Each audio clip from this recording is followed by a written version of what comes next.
పాట పాడుతుందా?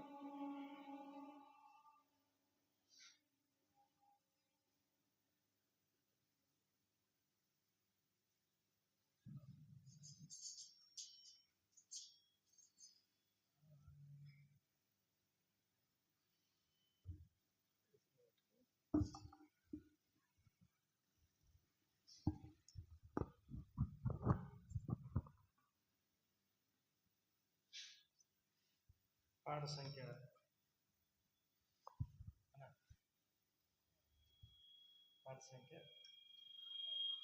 194.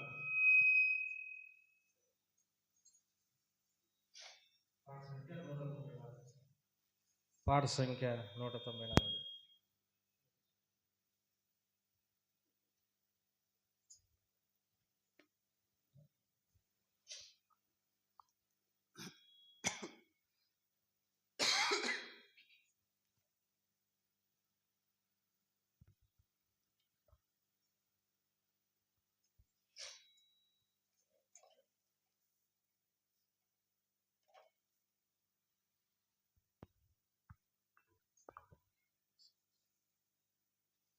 పాట సంఖ్య 194. నా ప్రియుడా పాప విమోచకుడా అనేటటువంటి పాట.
బలమొసగేను స్తుతి గీతములతో ఆరాధించెదను ఎల్లప్పుడూ స్తుతి గీతములతో ఆరాధించెదను ఎల్లప్పుడూ నా ప్రియుడా పాప విమోచకుడా ప్రభు యేసు నా ప్రియుడా పాప విమోచకుడా ప్రభు యేసు యేసుని రక్తమందు ముక్తి లభించెను స్తుతించెదను యేసుని రక్తమందు ముక్తి లభించెను స్తుతించెదను యేసుని నిత్య జీవం పొందేదను నిశ్చయం యేసుని నిత్య జీవం పొందేదను నిశ్చయం యేసునకేనా స్తుతి సుమధురం సుమధురం యేసునకేనా స్తుతి సుమధురం సుమధురం నా ప్రియుడా పాప విమోచకుడా ప్రభు యేసు నా ప్రియుడా పాప విమోచకుడా ప్రభు యేసు తల్లి గర్భమునే ఎరిగినను ప్రేమించెను తల్లి గర్భమునే ఎరిగినను ప్రేమించెను తల్లిని మించిన ప్రేమ చూపిన మరువని ప్రేమ తల్లిని మించిన ప్రేమ చూపిన మరువని ప్రేమ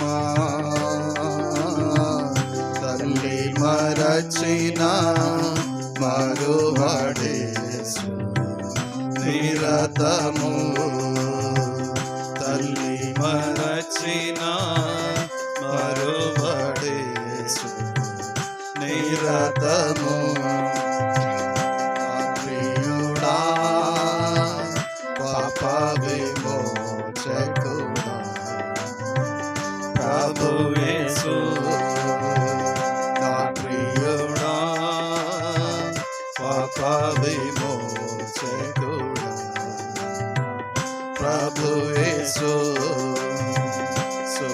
సూర్యకాంత సుగంధ సునీల సువర్ణము సూర్యకాంత సుగంధ సునీల సువర్ణము సూర్య తేజస్సు మించిన ఆ వెలుగు రాజ్యములో సూర్య తేజస్సు మించిన ఆ వెలుగు రాజ్యములో సూర్యుని వల్లే తేజరిల్లెదను నా యేసుతో సూర్యుని వల్లే తేజరిల్లెదను నా యేసుతో నా ప్రియుడా పాప విమోచకుడా ప్రభు యేసు నా ప్రియుడా పాప విమోచకుడా ప్రభుయేసు బోరా శబ్దముతో నివారుదించు దూతలతో బోరా శబ్దముతో నివారుదించు దూతలతో నాకై గాయపడినా బంగారు నీ మోమున్ నాకై గాయపడినా బంగారు నీ మోమున్ రక్షణతో నీ వీక్షించే వీక్షింపన్ రక్షణతో నీ వీక్షించే వీక్షింపన్ నా ప్రియుడా పాప విమోచకుడా ప్రభుయేసు నా ప్రియుడా పాప విమోచకుడా ప్రభుయేసు సూర్య చంద్ర ఆకాశం దాటి నీ చెంతకు సూర్య చంద్ర ఆకాశం దాటి నీ చెంతకు జీవ వృక్షము నా చెంత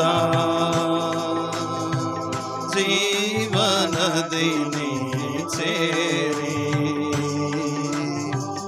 జీవ వృక్షము నా చెంత జీవనదిని చేరి హల్లెలూయా హల్లెలూయా ఎల్లప్పుడూ హల్లెలూయా హల్లెలూయా ఎల్లప్పుడూ నా ప్రియుడా పాప విమోచకుడా ప్రభుయేసు నా ప్రియుడా పాప విమోచకుడా ప్రభుయేసు నా ప్రాణమును కాపాడి నూతన బలము సగేను నా ప్రాణమును కాపాడి నూతన బలము సగేను స్తుతి గీతములతో ఆరాధించెదను ఎల్లప్పుడూ స్తుతి గీతములతో ఆరాధించెదను ఎల్లప్పుడూ ప్రియుడా పాప విమోచకుడా ప్రభుయేసు నా ప్రియుడా పాప విమోచకుడా ప్రభుయేసు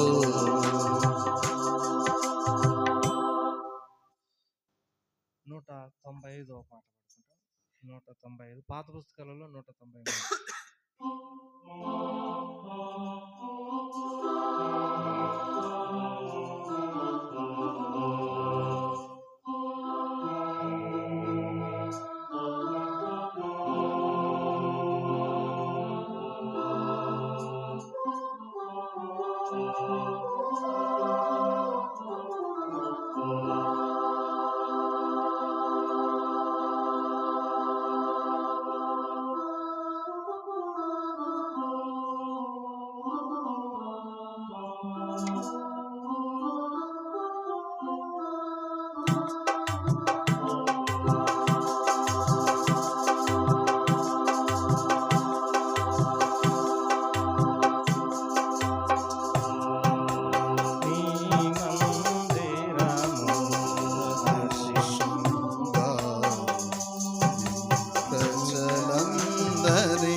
పరచుదేవా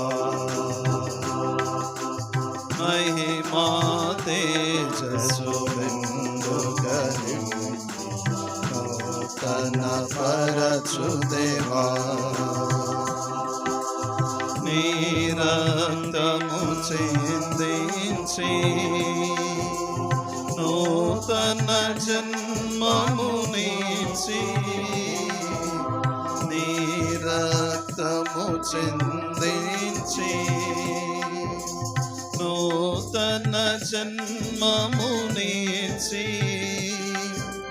స్వాస్థ్యముగా మమ్ము చేసి నీ మందిరమున నిలిపి స్వాస్థ్యముగా మమ్ము చేసి నీ మందిరమున నిలిపి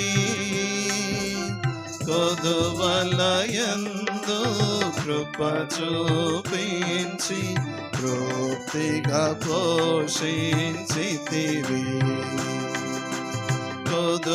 కొదువలయందు కృప చూపించి తృప్తిగా పోషించితివి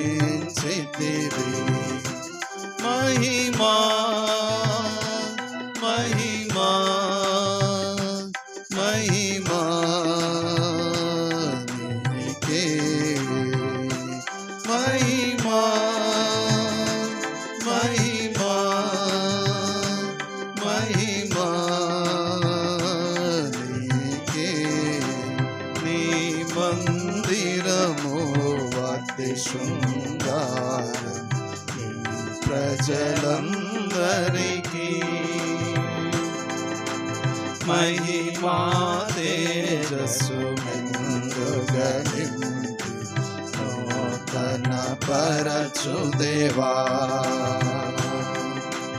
మహిమా తేజస్సు మెందుగని నూతన పరచుదేవా నీ మందిరములో నిత్యము వసించి వాటిల్లెదము నీ మందిరములో నిత్యము వసించి వాటిల్లెదము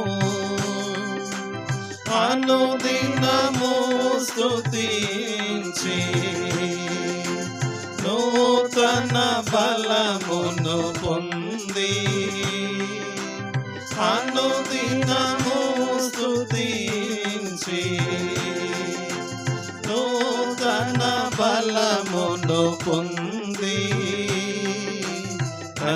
అన్నిటియందు దీవించబడి ధన్యులుగానుండెదము అన్నిటియందు దీవించబడి ధన్యులుగానుండెదము మహిమా మహిమా మహిమా నీకే మహిమా మహిమా మహిమా నీకే నీ మందిరము అతి శృంగారం నీ ప్రజలందరికీ మహిమా తేజస్సు మెందుగని నూతన పరచుదేవా మహిమా తేజస్సు మెందుగని నూతన పరచుదేవా నీ మందిరములో దొరుకును నిత్యానందము నిరతం నీ మందిరములో దొరుకును నిత్యానందము నిరతం శోధన శ్రమలయందు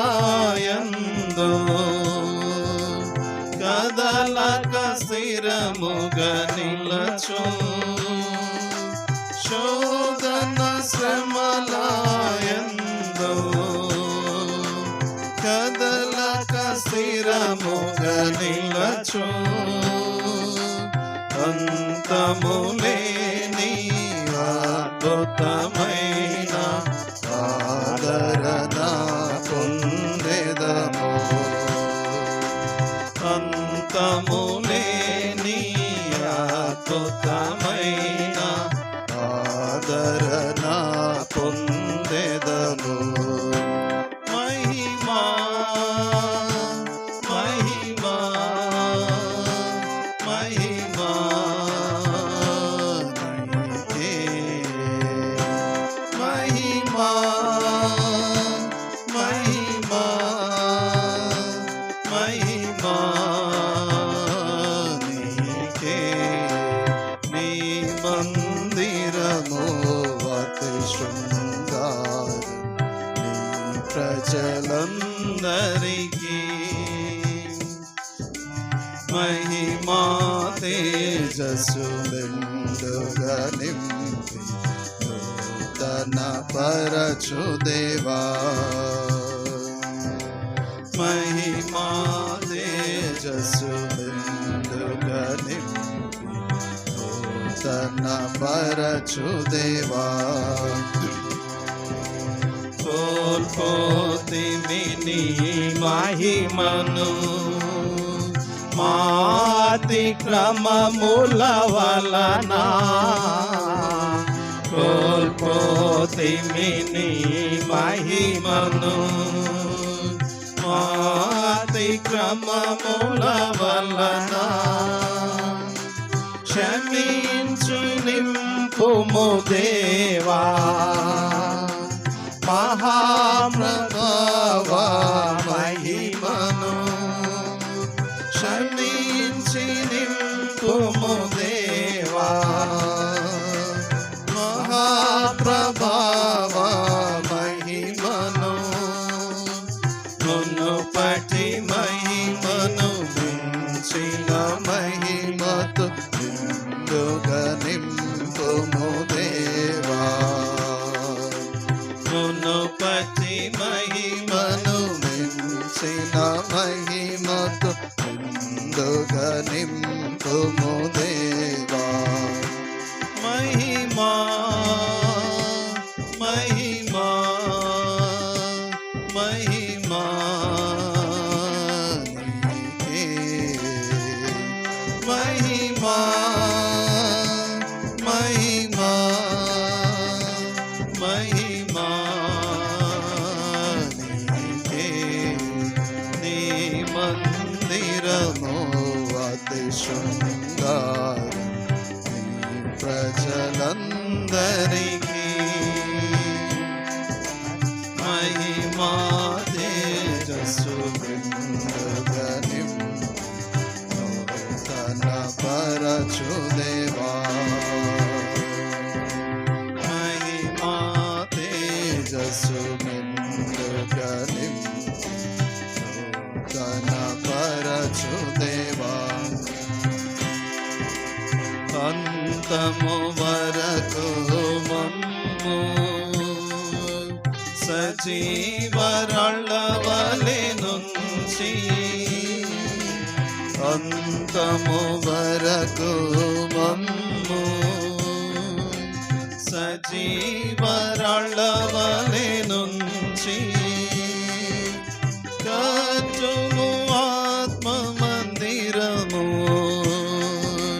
నింపుము అధిక మహిమను. కట్టుము ఆత్మ మందిరము నింపుము అధిక మహిమను. యుగ యుగములకు ఘనత మహిమ నీకు కలుగునుగాక. యుగ యుగములకు ఘనత మహిమ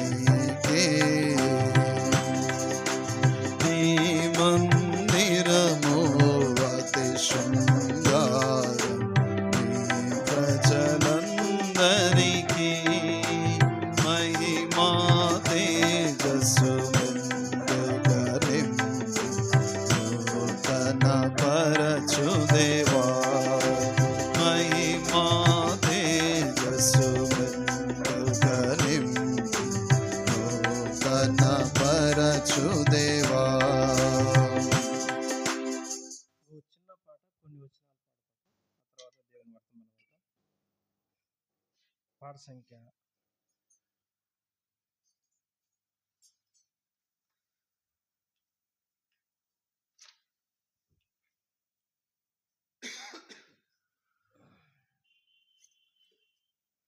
పాట సంఖ్య 201. కొత్త పుస్తకాలలో 201, పాత పుస్తకాలలో 119. ఆరాధనలకు యోగ్యుడు.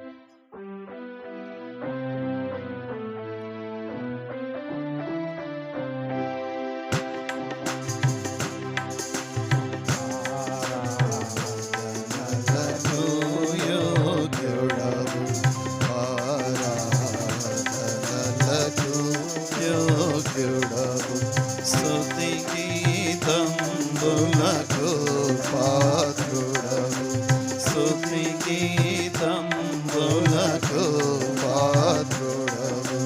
ప్రభు యేసు నిన్ను పూజింతును, ప్రభు యేసు నిన్ను పూజింతును. మనసార నిన్నే కీర్తింతును, మనసారా నిన్నే కీర్తింతును. ఆరాధనలకు యోగ్యుడవు, ఆరాధనలకు యోగ్యుడవు. భరించితివి నా రోగములను, భరించితివి నా వ్యసనములను, భరించితివి నా రోగములను, భరించితివి నా వ్యసనములను. అరిగితివి నాకై కలువరికి, అరిగితివి నాకై కలువరికి. పరిహారించితివి పాప శిక్ష, పరిహారించితివి పాప శిక్ష. ఆరాధనలకు యోగ్యుడవు, ఆరాధనలకు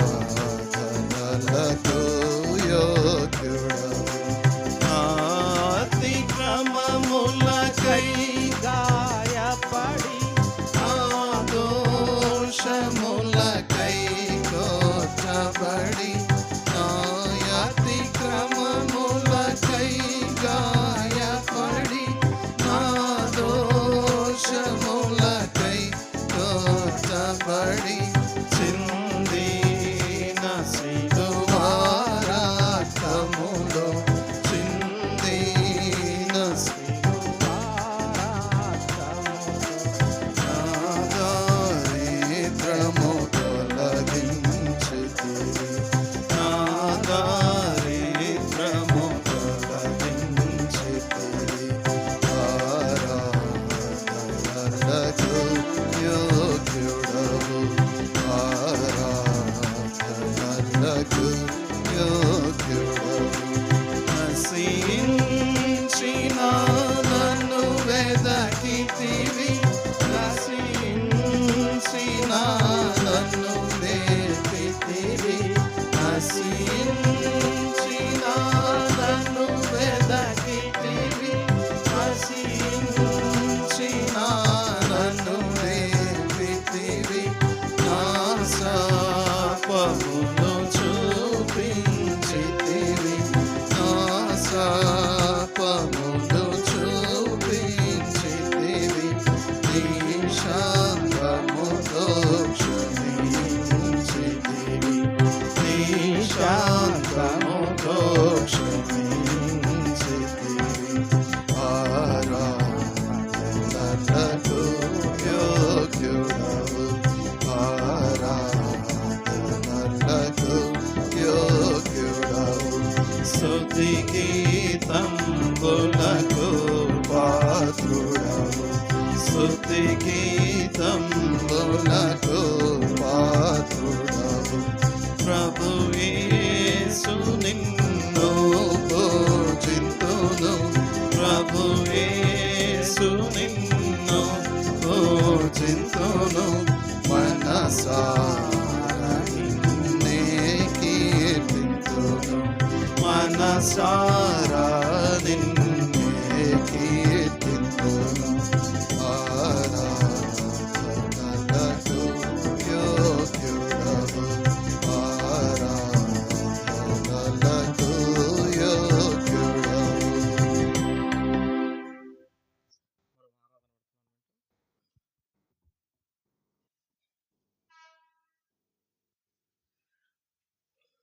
ఆరాధన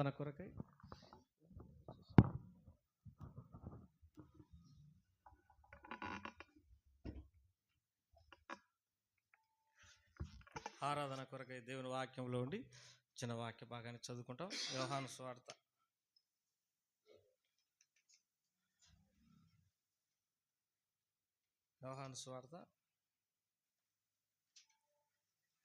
8వ అధ్యాయం.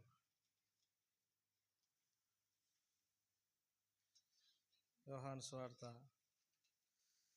8వ అధ్యాయం మొదటి నుండి 11 వచనాలు అందరం కలిసి చదువుకుంటాం. యోహాను సువార్త 8వ అధ్యాయం మొదటి నుండి 8 వచనాలు కలిసి చదువుకుంటాం. యేసు ఒలీవ కొండకు వెళ్ళాను. తెల్లవారగానే యేసు తిరిగి దేవాలయంలోనికి రాగా ప్రజలందరూ ఆయన వద్దకు వచ్చిరి. ఆయన కూర్చుండి వారికి బోధించుచుండెను. శాస్త్రులను పరిచయులను వ్యభిచారమందు పట్టబడిన ఒక స్త్రీని కనుగొని వచ్చి ఆమెను మధ్యన నిలవబెట్టి, బోధకుడా, ఈ స్త్రీ వ్యభిచారం చేయుచుండగా పట్టబడెను. అటువారు రాళ్ళు రువి చంపవలెనని ధర్మశాస్త్రంలో మోషే మనకు ఆజ్ఞాపించను కదా, ఆయనను నీవేం చెప్పుచున్నావని ఆయనను అడిగిరి. ఆయన మీద నేరం మోపవలెనని ఆయనను శోధించు ఇలాగున అడిగిరి. అయితే యేసు వంగి నేల మీద వ్రేలితో ఏమో రాయిచుండెను. వారు ఆయనను పట్టుబడక అడుగుచుండగా ఆయన తల ఎత్తి చూసి, మీలో ఎవడైనా పాపం లేని వాడు మొట్టమొదట ఆమె మీద రాయి వేయవచ్చునని వారితో చెప్పి మరలా వంగి నేల మీద రాయిచుండెను. వారు ఆ మాట విని పెద్దవారు మొదలుకొని చిన్నవారి వరకు ఒకని వెంట ఒకడు బయటికి వెళ్ళిరి. యేసు అక్కడే మిగిలిను. ఆ స్త్రీ మధ్యన నిలబడిండెను. యేసు తల ఎత్తి చూసి, అమ్మ, వారు ఎక్కడ ఉన్నారు? ఎవరునూ నీకు శిక్ష విధింపలేదా అని అడిగినప్పుడు ఆమె, లేదు ప్రభు అని. అందుకు యేసు, నేను నీకు శిక్ష విధింపను, నువ్వు వెళ్ళి ఇక పాపం చేయకమని ఆమెతో చెప్పాను.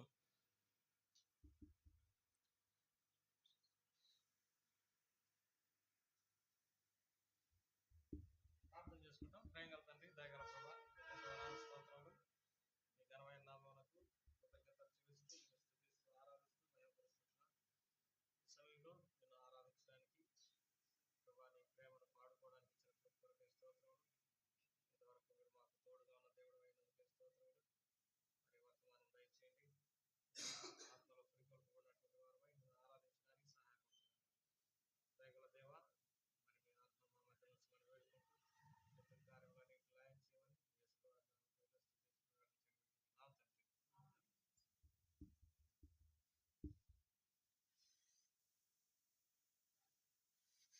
చదువుకున్న ఈ వాక్య భాగాలను ప్రభువారు మన కొరకై ఆశీర్వదించుగాక.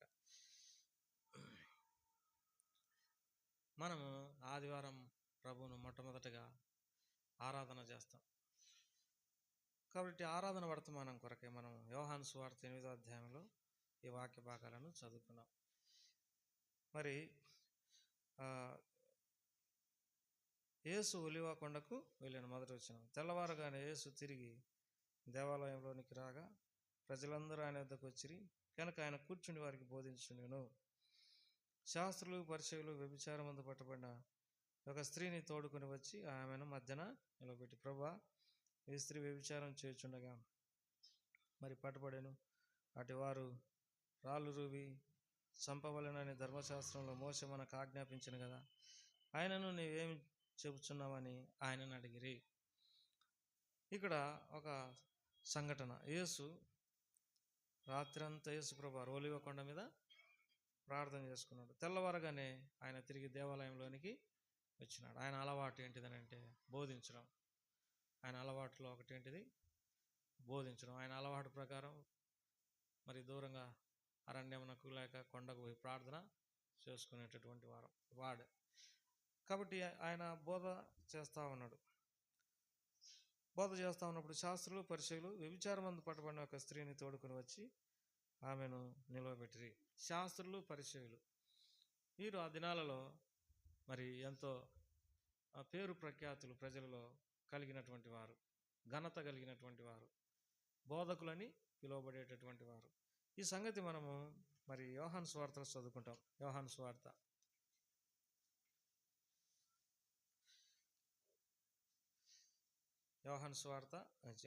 మత్తయి సువార్త, దేవుని వాక్యంలో మత్తయి సువార్త 23వ అధ్యాయంలో ఈ సంగతి చదువుకుంటాం. మత్తయి సువార్త 23వ అధ్యాయం. వాళ్ళలో ఉన్న చాలా బలహీనతలు ఇక్కడ రాయబడినాయి. చాలా బలహీనతలు కలిగినటువంటి వారు ఈ శాస్త్రులు పరిచయులు. మనం ఏమనుకుంటామంటే శాస్త్రులు పరిచయుల దగ్గర ఎంతో సేవను మనం ఆశించవచ్చు అనుకుంటాం, ఎంతో మంచి ఫలాలు ఆశించవచ్చు అనుకుంటాం, తర్వాత ఎంతో దీవెన వారి నుండి మనం పొందవచ్చు అని అనుకుంటాం. కానీ దానికి భిన్నంగా వారిలో ఎన్నో పొరపాట్లు ఉన్నట్టు యేసుప్రభువు వారు చెప్తూ వచ్చినాడు. మొదటిది 2వ వచనం, శాస్త్రులు పరిచయులు మోసే పీఠమందు కూర్చుండేవారు కనుక వారు మీతో చెప్పు వాటన్నిటిని అనుసరించి గైకొనుడి, ఆయనను వారి క్రియల చొప్పున చేయకుడి, వారు చెప్పుదురే కానీ చేయరు. ఇక్కడ శాస్త్రులు పరిచయులు ఎలాంటి వాళ్ళంట? చెప్తారు కానీ చేయరు. మోసే పీఠమందు కూర్చుంటాడు. తర్వాత వారిలో ఉన్నటువంటి ఇంకొక పొరపాటు 4వ వచనం, మోయశక్యము గాని భారమైన బరువులు కట్టి మనుషులను భుజముల మీద వారు పెట్టుదురే కానీ తమ వ్రేలితోనైన వాటిని కదిలింపనొల్లరు. చాలాసార్లు దేవుని కొరకు ఎంతో చేయాలని వారు చెప్తారు కానీ వారు ఏమి కూడా చేయరు, చెప్తారే కానీ చేయరు. తర్వాత వారిలో ఉన్నటువంటి పొరపాట్లు 6వ వచనం, విందులలో అగ్రస్థానం, సమాజ మందిరంలో అగ్రపీఠములు. వాళ్ళకి అగ్రపీఠాలు కావాలి విందులలో, సమాజ మందిరంలో కూడా. అంటే అందరూ వారిని చూసేటట్టుగా వారు తమ స్థితిని ఏర్పాటు చేసుకుంటారు. శాస్త్రులు పరిచయులు, నేను చెప్పే మాటలన్నీ కూడా ఇవి మీకు అర్థమవుతున్నాయి అనుకుంటా. చూడండి 7వ వచనంలో, సంత విధులలో వందన వచనములు మనుషుల చేత బోధకులని పిలువబడేవి కోరుదురు. అందరూ వందనాలు చెప్పాలి, బోధకులమని పిలువబడాలి అనేటటువంటి ఆశ వారిలో ఉంటుంది. నేటి దినాల్లో కూడా మరి ఇదే స్థితి మరి చూడగలం మనం. చూడండి ఇంకేమని ఉందంటే 13వ వచనంలో, అయ్యో వేషధారులైన శాస్త్రులారా పరిచయులారా, మీరు మనుషుల ఎదుట పరలోక రాజ్యమును మోయుదురు, మీరు అందులో ప్రవేశించరు, ప్రవేశించు వారిని ప్రవేశింపనీయరు. అంటే వాళ్ళ క్రియలు చూసినప్పుడు, వాళ్ళ జీవితాన్ని చూసినప్పుడు ఎవరు కూడా మరి దేవుని వద్దకు రావడానికి ఇష్టపడరు. తర్వాత 15లో, అయ్యో వేషధారులైన శాస్త్రాల పరిచయం, మీరు మీ మతంలో కలుపుటకు మీరు సముద్రమును భూమిని చుట్టి వచ్చెదరు, ఒకడు కలిసినప్పుడు అతన్ని మీ కంటి రెండంతల నరకపాత్రునిగా చేయదురు. ఇది చాలా మంచి వర్తమానం ఉన్నట్టుంది మనకు, అంటే అందరికీ, అంటే ఈ ప్రస్తుతం ఈ కాలంలో ఉన్నటువంటి వారికి. మా మందిరానికి రండి అని చెప్తారు, వచ్చిన తర్వాత వారిని నరకపాత్రులుగా చేస్తారని దీని భావం. మతంలో చేర్చుకున్న తర్వాత లోపలికి వచ్చి చూసినప్పుడు వాళ్ళలో ఎంత కాఠిన్యము, కనికరం లేనటువంటి పరిస్థితి, న్యాయం లేనటువంటి పరిస్థితి, నీతి లేని పరిస్థితిని చూసినప్పుడు అందరూ ఏమవుతారంటే అట బయటికి పోలేరు, లోపల ఉండలేరు అన్నట్టు అయిపోయింది. తర్వాత చూసుకుందాం 16వ వచనం, అయ్యో అందులైన మార్గదర్శకులారా. వీళ్ళు ఎలాంటి వాళ్ళంటే అందులైనటువంటి మార్గదర్శకులు. తర్వాత 17లో, అవివేకులైన అందులారా. తర్వాత వీళ్ళలో చాలా విషయాలలో ఇంకొక విషయం 23వ వచనం, అయ్యో వేషధారులైన శాస్త్రులారా పరిచయులారా, మీరు పుదీనాలో సోపులోను జీలకర్రలోను 10వ వంతు చెల్లించి ధర్మశాస్త్రంలో ప్రధానమైన విషయములను అనగా న్యాయమును కనికరమును విశ్వాసమును విడిచిపెట్టితిరి, వాటిని మానక వీటిని చేయవలసి ఉండెను. వీళ్ళు ఎంత స్ట్రిక్ట్గా ధర్మశాస్త్రాన్ని అనుసరించేవారు అంటే, పుదీనా జీలకర్ర, సోపులో కూడా చిన్న జీలకర్ర మనము పప్పు చేసుకుంటప్పుడు వేసుకుంటాం కదా, జీలకర్ర, పుదీనా, తర్వాత సోపు, వీటిలో కూడా 10వ భాగం వేస్తారు. అయితే ప్రధానమైనటువంటి విషయాలు బైబిల్లో 3 ఉన్నాయి. అవి ఏంటినంటే న్యాయము, కనికరము, విశ్వాసమును విడిచిపెట్టిరి. ఒకసారి బక్షింగ్ గారు ఏదో పుస్తకంలో రాసిండు, నేను చదివిన. ఒక ఆయన కన్ను లేదు, అంటే లొట్టపోయింది అనుకోండి. ఒక కన్ను బాగుంది, ఆయన ఈ కన్ను అటు లొట్టపోయిందిగా కనపడకోకుండా నిమిత్తమై గాజు కన్ను పెట్టించుకున్నాడు, ఎంతో ఖర్చు పెట్టి. ఒకసారి ఒక ఆయన అడిగిండు, నా కన్నులలో ఏది గాజు కన్ను, ఏది ఒరిజినల్ కన్ను కనుక్కోమన్నాడు. రెండు బాగా మంచి కన్ను లెక్కనే కనపడతా ఉన్నాయి. ఆయన ఈజీగా చెప్పేసిండు, ఈ కన్నులు మరి గాజు కన్ను అని. ఎట్లా చెప్పగలిగినావు అంటే, ఆ కన్నులో కనికరం లేదు, ప్రేమ లేదు, దయ లేదన్న. ఇప్పుడు దయ కళ్ళల్లో కనపడుతుంది, ప్రేమ కళ్ళల్లో కనపడుతుంది, కోపం కూడా కళ్ళల్లో కనపడుతుంది. కాబట్టి ఇది ఈజీగా కనపడవచ్చు. కాబట్టి వీళ్ళలో ఏం లేదని అంటే, న్యాయం లేదు, కనికరం లేదు, విశ్వాసం కూడా లేదు. విశ్వాసం లేదంటే లైఫ్లెస్ పీపుల్, అంటే వాళ్ళలో జీవం అనేది లేదు. Even though they performed lot of commandments of God, but they have life of the God. వాళ్ళు అనేకమైన దేవుని ఆజ్ఞలు గైకుంటున్నప్పటికీ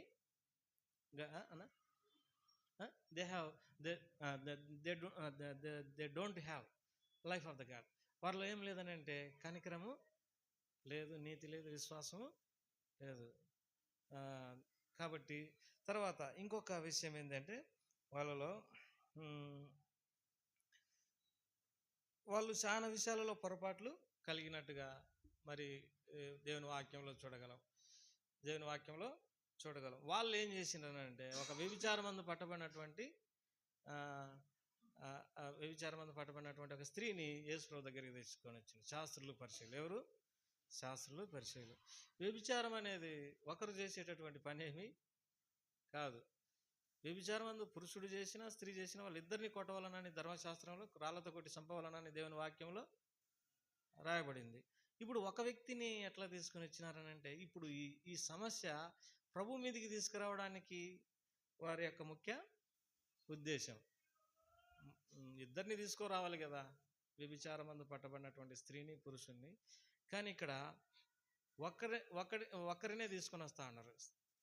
ఆయన వ్యభిచారం చేసిన ఆయన ఎక్కడికి పోయినాడు అనేది ఇక్కడ ఉద్దేశం. కానీ వాళ్ళ ఇంటెన్షన్ ఏంటంటే, they want to find out mistake in him. ఆయనలో తప్పులు కనుక్కోవాలా అని, ఇరికించుకోవాలా అనేటటువంటిది వాళ్ళ ఉద్దేశం. వాళ్ళు ఆమెను తీసుకొని వచ్చి, ఈ స్త్రీ వ్యభిచారం చేయుచుండగా పట్టబడిను, ధర్మశాస్త్రం ప్రకారం రాళ్లతో కొట్టి చంపవలెనని రాయబడింది, నువ్వేం చెప్తావు అని అడిగినప్పుడు ఆయన వెంటనే సమాధానం ఏమీ చెప్పలే. ఆయన వ్రేలితో నేల మీద ఏమో రాయిచుండెను. బైబిల్లో 3 చోట్ల దేవుడు రాసినటువంటి సందర్భాలు ఉన్నాయి. ఒకటి 10 ఆజ్ఞలు, నిర్గమకాండం 20వ అధ్యాయంలో ఆయనే స్వయంగా ఒక 5 ఆజ్ఞలు ఒక పలక మీద, ఇంకొక 5 ఆజ్ఞలు ఇంకొక పలక మీద రాసినాడు. స్వయంగా వేలుతో రాసిన పలకలు ఆయనే రాసిండు. మళ్ళా చెప్తా ఉండా, ఆయన ఒక్కోసారి ఎవరన్నా కఠినంగా రూల్స్ మాట్లాడుతూ ఉన్నప్పుడు మేము అనేది ఏంటంటే, రూల్స్ పెట్టింది మా కోసం, మా అనుకూలత కోసం. ఇది దేనికోసం పెడతారు రూల్స్? మాకు అనుకూలత లేకుంటే దాన్ని మార్చుకోవచ్చు కూడా. రూల్ని ఏం చేసుకోవచ్చు, అదేదో శాసనము ఖచ్చితంగా ఆచరించాలనేది ఏమీ లేదు. దేవుడు ఏం చేసినాడు? 10 ఆజ్ఞలు రాయించిండు. ఆయన కొట్టేయచ్చు కూడా, తీసేయచ్చు, ఉంచవచ్చు, అది ఆయన ఇష్టం. కాబట్టి 10 ఆజ్ఞలు రాసింది ఎవరు? దేవుడే, ఆయనే. తర్వాత దానియేలు గ్రంథంలో ఒక చెయ్యి వచ్చి బెల్షస్సర్ రాజు, అతని ఉపపత్నులు, తర్వాత అతని మంత్రులు అందరూ యెరూషలేము నుండి తెచ్చినటువంటి పాత్రలో ద్రాక్షరసం తాగుచుండగా ఒక చెయ్యి వచ్చి రేలు గోడ మీద రాసింది, మెనే టెకెల్ ఉపార్సింది, త్రాసులో పెట్టి తుంచగా నువ్వు తక్కువ వాడిగా కనబడుతుంది. ఇప్పుడు ఇక్కడ నేల మీద ఆయన ఏం రాస్తున్నాడు అనడానికి ఒక దేవుని సేవకుడు ఏమన్నాడంటే, ఈ మాట రాసినాడు. యెషయా గ్రంథంలో ఉన్న ఈ మాట రాసినాడు అని అన్నాడు. అది నాకు నచ్చింది, ఇది కరెక్టేనేమో అన్నట్టుగా నేను కూడా ఆ విషయంతో అంగీకరించిన. ఏ మాట అంటే యెషయా గ్రంథంలో ఆ మాట చదువుకుంటాం. 57వ అధ్యాయం. యెషయా గ్రంథం 57వ అధ్యాయం. యెషయా గ్రంథం 57వ అధ్యాయం 3వ వచనం. మంత్రప్రయోగపు కొడుకులారా, వ్యభిచార సంతానమా, వేశ్య సంతానమా, మీరు ఇక్కడికి రండి. తర్వాత 4వ వచనం. మీరు ఎవరిని ఎగతాళి చేయుచున్నారు? ఎవరిని చూసి నోరు తెరిచి నాలుక చాచున్నారు? మీరు తిరుగుబాటు చేయవారును అబద్ధికులను కారా? కాబట్టి వాళ్ళు తిరుగుబాటు చేసేవాళ్ళే, వారు అబద్ధికులే. మనం చదువుకున్న మత్తయి సువార్త 23వ అధ్యాయంలో ఎన్ని పొరపాట్లు వాళ్ళలో ఉన్నాయి. వాళ్ళలో ఎన్నో పొరపాట్లు. వాళ్ళు కూడా తిరుగుబాటు చేసేటటువంటి వారే, వారు కూడా అబద్ధములు ఆడేటటువంటి వారే. అయితే మీరు ఎవరిని చూసి నాలుక తెరుచున్నారు, ఎగతాళి చేస్తూ ఉన్నారు? మంత్రప్రయోగ కొడుకులారా, వ్యభిచార సంతానమా, వేశ్య సంతానమా, మీరు ఇక్కడికి రండి అని రాసినాడని అన్నాడు ఒక దైవ సేవకుడు. అది అంతవరకు కరెక్టో, కానీ నేను దాంతో అంగీకరిస్తున్నాను. వాళ్ళ జీవితాలు కూడా ఎన్నో పొరపాట్లు ఉన్నాయి, ఎన్నో తప్పులు ఉన్నాయి. వాళ్ళు కనికరం లేనటువంటి వారు, న్యాయం లేనటువంటి వారు, విశ్వాసం లేనటువంటి వారు, వారు అంధులైన మార్గదర్శకులు. వాళ్ళలో అతిశయం ఉంది. తర్వాత వారు ఘనతను కోరుకునేటటువంటి వారు. తర్వాత వారు చెప్తారు కానీ చేయరు. ఇన్ని పొరపాట్లు కలిగి కూడా యేసుప్రభు వారిని ఎగతాళి చేయడానికి వచ్చిండ్రు వారు. ఆయన నేల మీద ఏదో వేరే వ్రేలితో రాయొచ్చున్నాను. అప్పుడు ఆయన పట్టు వదలక అడుగుతున్నప్పుడు వారు ఎందుకు అడిగినారని అంటే, మరి రాళ్ళతో కొట్టొచ్చు అని చెప్పినామని అనుకో, రాళ్ళతో మీరు కొట్టొచ్చు, ధర్మశాస్త్రంలో ఉంది కనుక రాళ్ళతో కొట్టి చంపండి అని అన్నప్పుడు ఆయన పేరేం పేరు? యేసు. యేసు అంటే రక్షకుడు. ఆయన రక్షకుడు, పాపిని ఎట్లా రక్షించగలడు అనేది ప్రశ్న. ఇప్పుడు లోకంలో ఏమంటాం? దుష్ట శిక్ష, శిష్ట రక్ష. అంటే దుష్టుని ఏం చేయండి? శిక్షించండి. మంచివారిని ఏం చేయండి? రక్షించండి. ఇంకా దానికి దీనికి తేడా ఏమిటి? ధర్మశాస్త్రము మరి లో కూడా ఉంది. ధర్మశాస్త్రం నువ్వు బోధించడానికి నువ్వు ప్రత్యేకంగా వచ్చిన ఉద్దేశం ఏమీ లేదు. నువ్వు ధర్మశాస్త్రం చెప్పడానికి లేకపోతే దాన్ని అనుసరించమని బోధించడానికి వచ్చితే దానికి ప్రత్యేకంగా ఏమీ ఉద్దేశం ఏమీ లేదు. ఒక ప్రత్యేకమైన ఉద్దేశం కొరకు యేసు వారి లోకానికి వచ్చినాడు. ఆ ఉద్దేశం ఏంటంటే పాపులను రక్షించుటకు క్రీస్తు యేసు ఈ లోకమునకు వచ్చిన వాక్యం నమ్మదగినది, పూర్ణాంగీకారమునకు యోగ్యమైనది. 1 తిమోతి 1:15 ఈ మాట చదువుకుంటాం. పాపులను రక్షించుటకు క్రీస్తు యేసు ఈ లోకమునకు వచ్చిన వాక్యం నమ్మదగినది, పూర్ణాంగీకారమునకు యోగ్యమైనది. కాబట్టి ఆయనను పట్టు వదలక వారు అడుగుతా ఉన్నప్పుడు ఆయన ఏం చేసిండంటే తల పైకెత్తి, మీలో పాపం లేనివాడు మొదట ఆమె మీద రాయేమన్నాడు. బైబిల్లో రాయబడింది, పాపం చేయని నరుడు అంటూ భూమి మీద ఒక్కడు కూడా. బిఫోర్ వీ అక్యూజ్ అదర్స్, మనం ఇతరులను నిందించే ముందు మనం ఏం చేసుకోవాలి? మనల్ని మనం పరిశీలన చేసుకోవాలి. మనము పరిశీలన చేసుకోవాలి. యేసు వారు కూడా అదే మాట అన్నాడు శాస్త్రాలతో పరిశీలనతో. ఏమన్నాడంటే, మీలో పాపం లేనివాడు మొదట ఆమె మీద రాయి వేయండి అన్నప్పుడు ఆ టైంలో ఇంకొక సంగతి జరిగింది. దేవుడు వారి మనస్సాక్షి పనిచేసేటట్టు చేసిండు. ఏం చేసిండు? మనస్సాక్షి పనిచేసేటట్టు చేసిండు అనేది నా ఉద్దేశం. వారు మనస్సాక్షి చేత ఏమైనారు? గద్దించబన్నారు. పెద్దలు మొదలుకొని పిల్లల వరకు ఒకరి వెంట ఒకరు వెళ్ళిపోయింది. ఇంకా అందరు వెళ్ళిపోయినారు. ఎందుకంటే మనస్సాక్షికి తెలుసు మనం ఏమేం పాపం చేసినామో.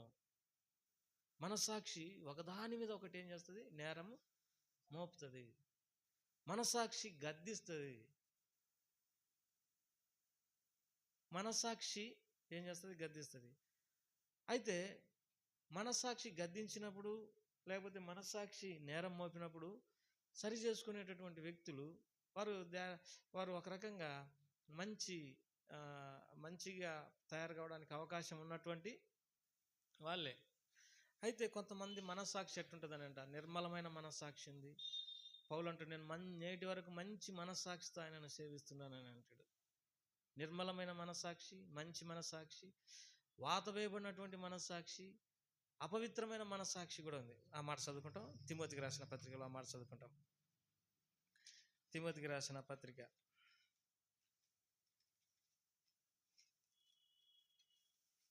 1 తిమోతి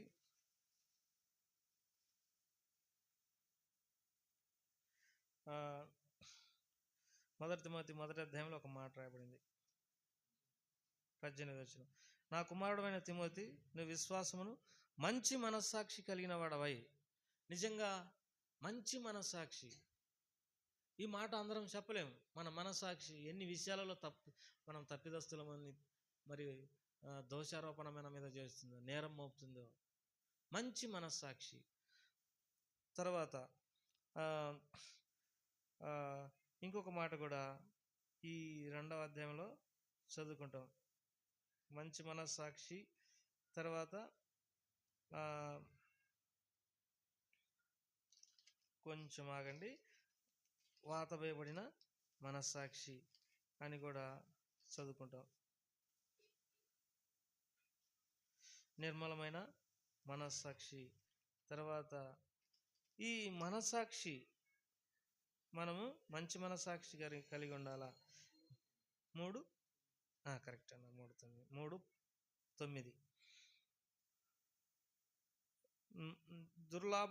మొదటి తిమోతి 3:9. దుర్లాభమును అపేక్షించు వారునై ఉండక విశ్వాస మర్మమును పవిత్రమైన మనస్సాక్షితో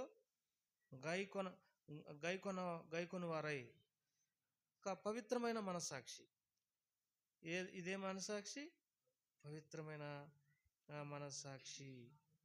4:3 వచనంలో నేను ఈ అధ్యాయం చదివేటప్పుడు, తిమోతి పత్రిక చదివేటప్పుడు ఇవన్నీ టిక్ వేసుకున్నా, అంటే కింద గీత పెట్టుకున్నా గుర్తు పెట్టుకోవడానికి.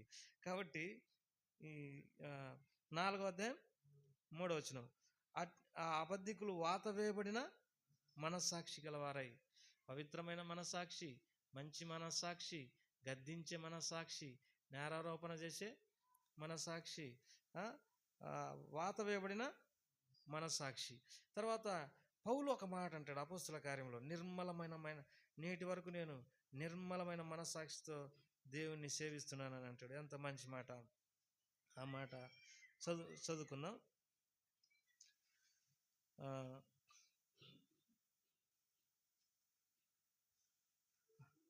23:1. థ్యాంక్స్ అన్న. 23:1 అపోస్తుల కార్యములు 23వ అధ్యాయం మొదటి వచనం. 23 మొదటి వచనం.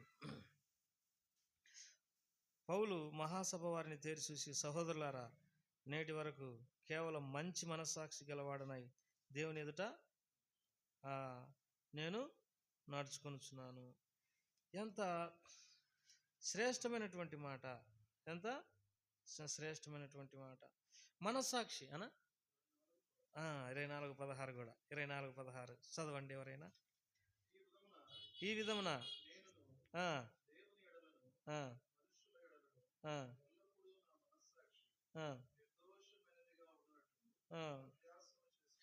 నిర్దోషమైనటువంటి మనస్సాక్షిని కలిగి ఉన్నాడు ఇక్కడ పౌలు. మంచి మనస్సాక్షి, పవిత్రమైన మనస్సాక్షి, నిర్దోషమైన మనస్సాక్షి, నిర్దోషమైన మనస్సాక్షి. కాబట్టి దేవుని ప్రజలారా, ఇప్పుడు వారు మనస్సాక్షిత ఏమైనారు? గద్దించబడి వెళ్ళిపోయినారు. చూడండి, యేసుప్రభు వారు వచ్చింది దేనికి వచ్చినాడని అంటే, తన ప్రజలను వారి పాపం నుండి ఆయనే రక్షించును కనుక ఆయనకు యేసు అని పేరు పడడం. 3 పనులు చేయడానికి వచ్చిండు యేసుప్రభు వారు. 1, ఈ came in to this world to save his people. ఆయన ప్రజలను రక్షించడానికి వచ్చినాడు. దేనికి వచ్చినాడు? రక్షించడానికి వచ్చినాడు. అంటే ఇప్పుడు మనము పోతూ ఉంటాం, మనకు తెలియకుండా ఎన్నో ఆపదలు వస్తూ ఉంటాయి. ఆటల నుండి మనల్ని కాపాడబడుతున్నామా, అది అంటే రక్షించబడ్డాం. మనకు తెలియకుండా ఈ లోకంలో పాపం మనల్ని ఆవరించి మనల్ని నష్టపరచడానికి అవకాశం ఉంది. తన ప్రజలను వారి పాపంలో నుండి ఆయనే రక్షించును, పాపం నుండి రక్షించును. 1, రక్షించడానికి ఈ లోకానికి వచ్చిన. 2, మార్క్స్ వార్తలు మాట చదువుకుంటాం. పాపములను క్షమించుటకు మనిషి కుమారునికి అధికారం కలదని తెలుసుకొనుడి. యేసుప్రభు వారికి ఒక్కడికే పాపములను క్షమించే అధికారం ఉంది.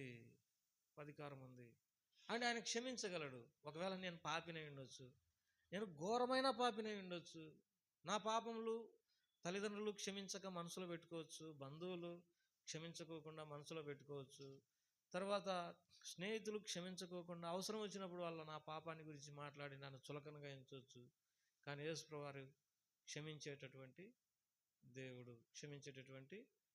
అందుకే ఆయన క్షమించడంలో, లేకపోతే పాపాన్ని మర్చిపోవడంలో ఆయన కొన్ని వాడిన పదాలు ఏమన్నా, తూర్పుకు పడమట ఎంత దూరమో అంతగా మీ అతిక్రమంలో నేను మీ పాపం నేను దూరం చేసిన.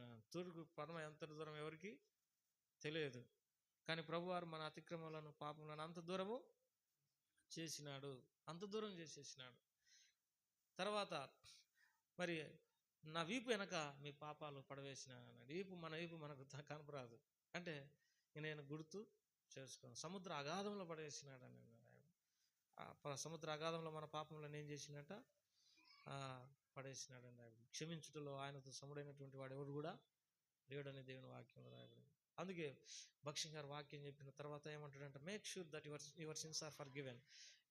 నిశ్చయం చేసుకోండి మీ పాపంలో ఏం చేయబడినాయి, క్షమించబడినాయి. ఆయనే చెప్తా ఉన్నాడు, నేను మిమ్మల్ని క్షమించినాను. మనం ఎటువంటి వారమైనా ఆయన యొక్క ప్రేమ ముందల ఎన్ని ఏమైపోయినాయి, తొలగిపోయినాయి. మనుషులు మన పాపాలను తప్పిదాలను జ్ఞాపకం చేసుకుని మనల్ని ఎంతో ఇబ్బందికి గురి చేస్తారు, అసౌకర్యానికి గురి చేస్తారు. ఆయన మాత్రం గుర్తుపెట్టుకోడు. నరకం అనే పదం వాడుకోకుండా భక్ష్యం గారు కొన్ని సంవత్సరాలు సేవ చేసిండంట. మనం పొద్దున్న వచ్చి నువ్వు నరకానికి పోతావు, వాళ్ళ నరకానికి పోతావు అని అంటుంటాం. కానీ దైవ ప్రేమతో నింపబడిండు కనుకనే ఆయన క్షమాపణ గురించి, ఆయన ప్రేమ గురించి, ఆయన కనికరాన్ని గురించి ప్రజలకు ఏం చేస్తూ వచ్చినాడు, చెప్తూ వచ్చినాడు.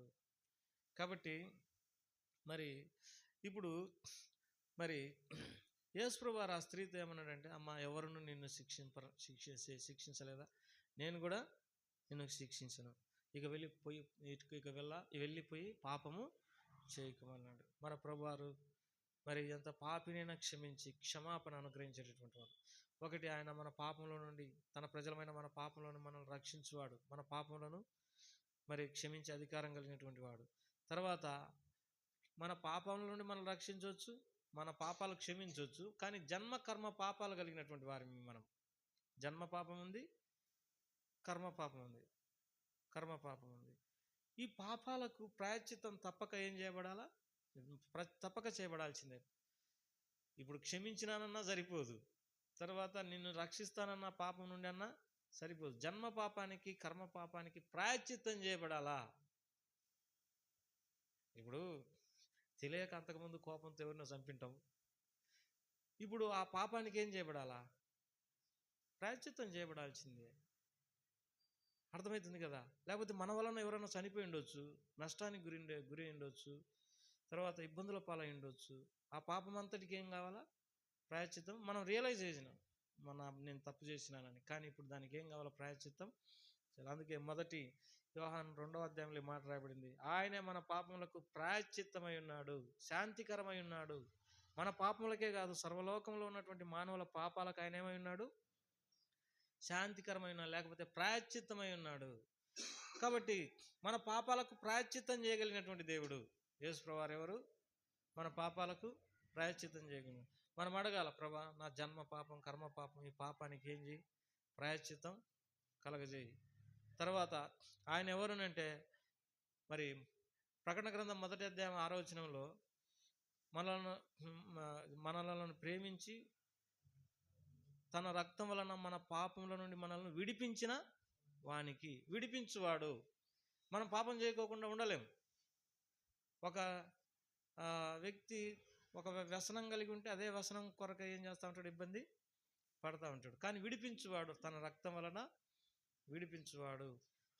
ఆయనే మన పాపాలకు ప్రాయశ్చిత్తం చేసేటటువంటి వాడు, ఆయనే మన పాపాలు క్షమించేటటువంటి వాడు. మనము పాపం నుండి ఆయన మనల్ని రక్షించేటటువంటి వాడు. తన ప్రజలను వారి పాపం నుండి ఆయనే రక్షించిన కనుక ఆయనకి యేసు అనే పేరు పెట్టబడింది. ఇప్పుడు ఆ స్త్రీ ఏం చేయబడిందంటే, రూల్ ప్రకారం చచ్చిపోవాలి. రూల్ ఏముంది, ధర్మశాస్త్రం ప్రకారం వ్యభిచారవంతు పట్టబడినటువంటి స్త్రీ రాళ్ళతో కొట్టబడి చనిపోవాలి. కానీ దానికి మించి దేవుని కనికరం ఇక్కడ ఏమైంది, ప్రత్యక్షమైంది. అందుకే ఆయనకు యేసు అని పేరు పెట్టబడింది. యేసు క్రీస్తు. యేసు అంటే రక్షకుడు, క్రీస్తు అంటే అభిషిక్తుడు. మానవులను పాపశాపంలో నుండి విడిపించి మానవుల శిక్ష నుండి విడిపించి, మానవుల నరకం నుండి విడిపించి పరలోకం చేర్చడానికి వచ్చిండు కనుకనే ఆయనకు యేసుక్రీస్తు అని పేరు. కాబట్టి ఇప్పుడు మనము ప్రభువా, మరి ఆ భయంకరమైన పాపంలో ఉన్నటువంటి ఆ స్త్రీని క్షమించినావు. క్షమాపణ గొప్పది, క్షమాపణ గొప్పది. అందుకే దావీదు తప్పు చేసినప్పుడు, దేవుడు అతనికి తప్పు చేసినావని బయలుపరిచినప్పుడు, మరి కీర్తన 51లో కొన్ని విషయాలు మాట్లాడిండు. మరి ఏమన్నాడంటే, కీర్తన 51వ అధ్యాయం, కీర్తన 51వ అధ్యాయం 51వ అధ్యాయంలో 9వ వచనం, నా పాపములకు విముఖుడవు కమ్ము, నా దోషములన్నిటినీ తుడిచివేయము. నా పాపాలను నువ్వేం చేయొద్దు, విముఖుడవు కా, నన్ను క్షమించు అని అంటూ వచ్చినాడు. తర్వాత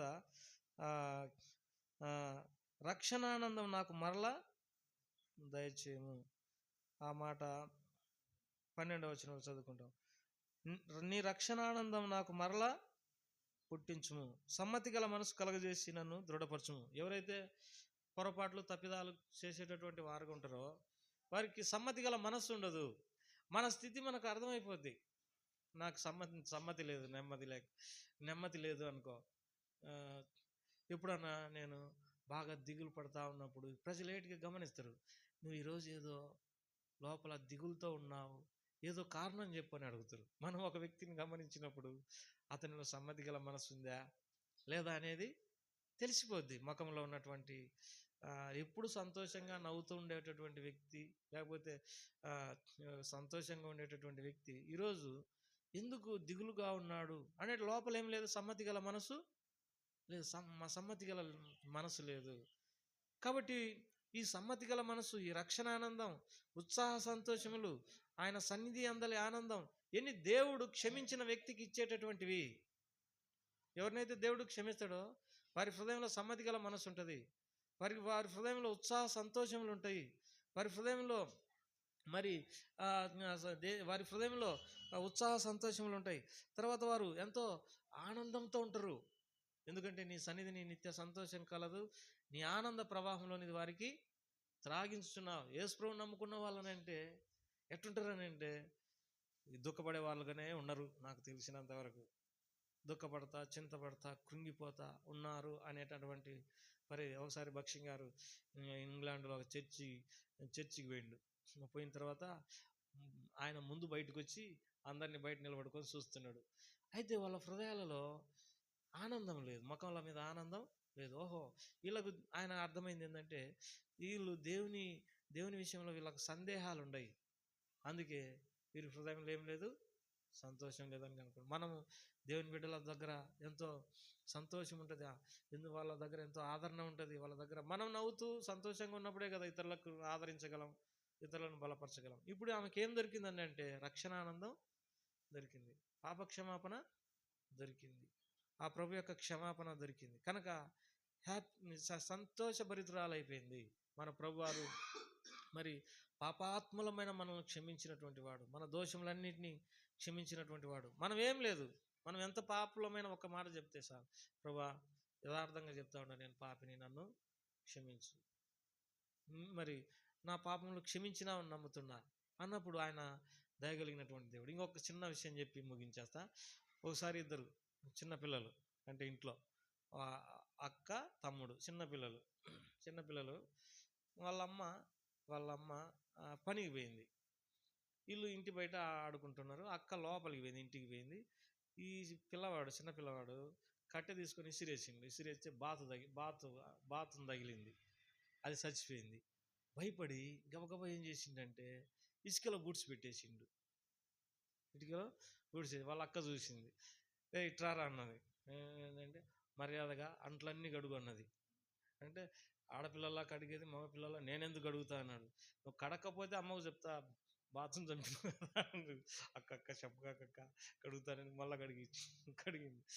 మళ్ళా రోజు నీళ్ళన్నీ మొయ్యరా అంటుంది, కసులన్నీ కొట్టిపించింది, బండలు తొడిపించింది. ఏమన్నా అంటే అమ్మకు చెప్తానంటుంది. ఇక ఇసికిపోతా ఉన్నాడు, చేత కావటంలే.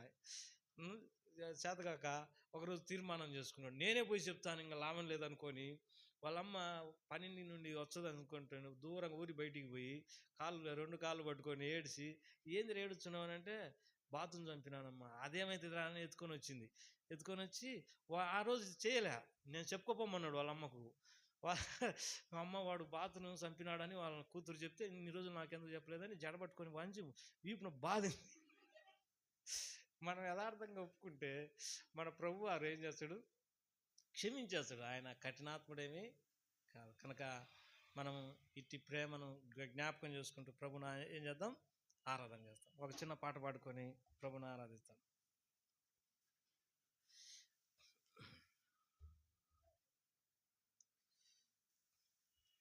పాట సంఖ్య శివుని గీతాల్లో అండి, పాట సంఖ్య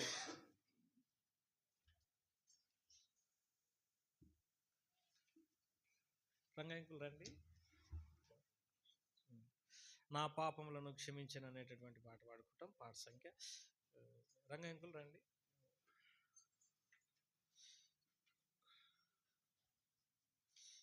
ప్రదీప్ అన్న, మనం లేచి పాడుకుంటాం ఈ పాట. చివరి వచ్చిన పాడేటప్పుడు మీరు సండే స్కూల్ పోండి. ప్రదీప్ అన్న సండే స్కూల్ తీసుకుంటాడు. మరి చిన్నపిల్లలంతా సండే స్కూల్కి పోండి. అంటే 10వ తరగతి చదివేంత వరకు మీరు సండే స్కూల్కి వెళ్ళండి. పాట సంఖ్య 614, పాత పుస్తకాలలో 601.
పాపములను క్షమించన్ ప్రభు నా నేత్రములను వెలిగించన్ యెహోవా బహుదయాళుండు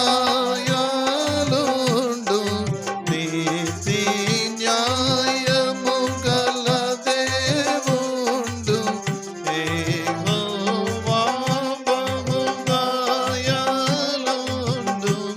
నీతి న్యాయము గల దేవుండు సాధువులను కాపాడు సాధువులను కాపాడు ప్రభు నా పాపములను క్షమించన్ ప్రభు నా నేత్రములను వెలిగించన్ మందిర ఆవరణములో నేను యెరూషలేమ నిమజ్జను మందిర ఆవరణములో నేను యెరూషలేమ నిమజ్జను నా ప్రభుని స్తుతింతును నా ప్రభుని స్తుతింతును ప్రభు నా పాపములను క్షమించను ప్రభు నా నేత్రములను వెలిగించను యెహోవా తన స్వాస్థ్యముగానం బహుగా తన మహిమను చూపించన్ యెహోవా తన స్వాస్థ్యముగానం బహుగా తన మహిమను చూపించున్ బహు ప్రియమున నన్ను పిలచన్ బహు ప్రియమున నన్ను పిలచన్ ప్రభు నా పాపములను క్షమించన్ ప్రభు నా నేత్రములను వెలిగించన్ ప్రభు యేసే నన్నెంతో ప్రేమించను ప్రాణమును నా కొరకు సగిన్ ప్రభు నా పాపములను క్షమించన్ ప్రభు నా నేత్రములను వెలిగించన్